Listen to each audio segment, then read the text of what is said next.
चला, जेव्हा आपल्याला एखादी संकल्पना ही स्पष्ट होते त्यावेळी आपल्याला त्याच्यावर येणारी जी उदाहरणं आहेत ती सहज सोडवणं सोपं जातं. आपल्याला या सगळ्या संकल्पना आता क्लिअर झालेल्या आहेत.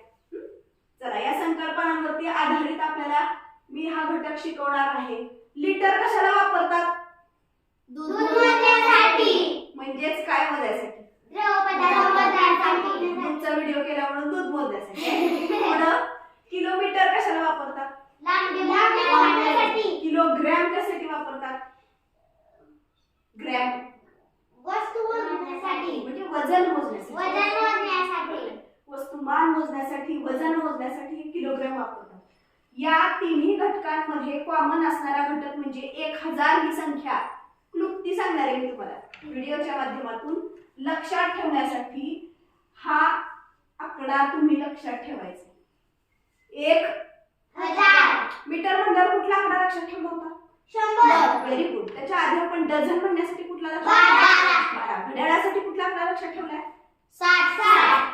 आता किलोग्रॅम, किलोमीटर आणि लिटर याच्यासाठी 1000 हा आकडा लक्षात ठेवायचा. कुठला? 1000. बाकी संकल्पना क्लिअर झाली आपली. कुठली संकल्पना रे? तर पूर्ण म्हणजे 1000. पूर्ण म्हणजे 1000. पाव. किती भागातले किती भाग असतात? 4 भागातला 1 भाग. अर्धा म्हणल्यानंतर 4 भागातला अर्धा भाग. म्हणजेच पूर्ण गोलातला अर्धा 4 भाग. भागातले 2 भाग. 4 भागातले 2 भाग. पाऊण 4 भागातले 3 भाग. सव्वा. पूर्ण एक 4 भागातला पाव भाग. हा बरोबर. एक पूर्ण आणि नंतर पाव. एक पूर्ण आणि नंतर दीडला अर्धा. अर्धा. अडीचला 2 पूर्ण आणि अर्धा. आणि पावणे 3ला 2 पूर्ण आणि पाऊण. पाऊण. Very good.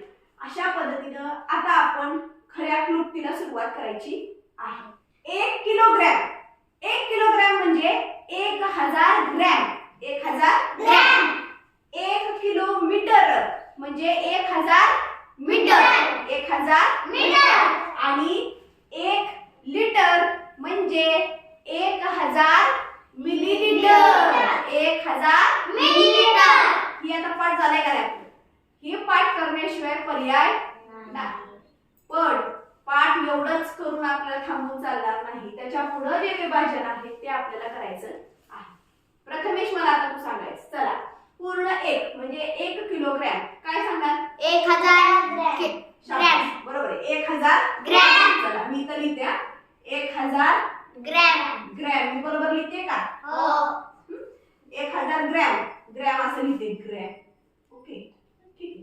1000 1000 ग्रॅम. पाव भाग. 250 gram. Very good. 250 gram. 250 gram. 4 भागातला 1 भाग. Very good. 4 भागातला म्हणजे 1000तला पाव भाग. प्रथमेश सांगा अर्धा. 500 ग्रॅम. शाबाश. 500 ग्रॅम. ग्रॅम. पुढं वेदा सांग. पाऊण ग्रॅम. 775 ग्रॅम. 750 ग्रॅम. 775 कुठनं काढलं? 750 ग्रॅम. ग्रॅम. ग्रॅम मध्ये विभाजन. किलोग्रॅम म्हणल्यानंतर किलो मध्ये जे ग्रॅम आहेत त्याच्यात विभाजन केलेलं आहे. चला आता पुढे बघा. सव्वा. सव्वा 1250 gram. Very good. 1250 gram. Gram. चला चला. 1.5 किलो. 1.5 किलोग्रॅम म्हणजे किती? 1500 ग्रॅम. 1500 ग्रॅम. ग्रॅम. चला पुढे सांगा. अडीच. 2500 ग्रॅम. 2500 ग्रॅम. 2750 ग्रॅम. ग्रॅम. कसं लक्षात ठेवायचं? पूर्ण असलं की संपूर्ण सांगायचं 1000, पण पुढे लावायचं ग्रॅम. विसरायचं नाही. कारण किलो 1 किलो बनण्यासाठी ग्रॅम घ्यावं लागतं. कारण किती ग्रॅम घेतलेत आपण? 1000 घेतले. किती घेतले? 1000. चला पुढे बघूया. तसंच किलोमीटरचं. किलोमीटर कशासाठी वापरतात? लांबी मोजण्यासाठी. लांबी मोजण्यासाठी किलोमीटर, मीटर हे एकक वापरतात. आपण मीटरचं शिकलो. मीटर एवढा भाग आपण शिकलो. मीटरला काय सांगितलं होतं? 1 मीटर म्हणजे 100 सेंटीमीटर. पण एवढेच 1 मीटर 1 मीटर 1 मीटर अशा 1000 घेतल्यानंतर काय होतं? किलोमीटर. किलोमीटर होतात. किती होतात? किलोमीटर. किलोमीटर. मग आता बघा 1 किलोमीटर म्हणजे पूर्ण 1 किलोमीटर मध्ये किती मीटर असतात? 1000 1000 मीटर. चला पुढं पाव किलोमीटर 250 मीटर. शाबाश. अर्धा किलोमीटर 500 मीटर. चला पुढं 750 मीटर. शाबाश. कळलं?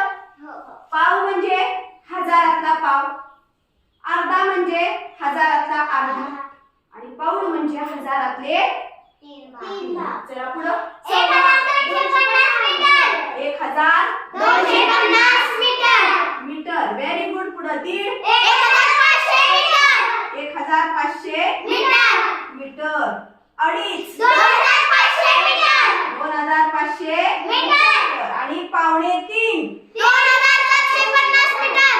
Very good. पावणेला आपण काय सांगितलंय? पावणे कसं लक्षात ठेवायचं? पाव उणे करायचा म्हणजे काय करायचा? पाव भाग वजा करायचा. पुन्हा बघूया आता लिटर शेवटचा घटक. ह्या एका चित्रावरनं एवढ्या आकृत्या बघितल्यानंतर आपल्याला वाटेल खूप काय काय शिकवले, पण एवढ्याच आकृत्या लक्षात ठेवलं तर सगळं सगळं सगळं येते आपल्याला. ओके, त्यासाठी या आकृत्या फार महत्वाच्या आहेत. संकल्पना अवघड कोणती जाते? दीड, अडीच, पावणे ही संकल्पना अवघड. चला आता पुढचा घटक बघणारे शेवटचा लिटर. किती? बघा, पूर्ण 1 लिटर म्हणजे किती मिलीलिटर? प्रथमेश. 1000 मिलीलिटर. शाबास. सारखं प्रथमेशचं नाव घ्यायला लागतंय, लक्ष इकडे तिकडे जातंय ना, बरोबर आहे का? मिली लिहिते बरं काहीतरी. हा चला पुढं 250 मिलीलिटर. 250 मिलीलिटर. मिलीलिटर. पुढं 500 millilitre. 500 millilitre. 500 millilitre. Millilitre. 750 millilitre. 750 millilitre. Millilitre. पुन्हा 1750 मिलीलिटर. Very good. बघून सांगत नाही ना?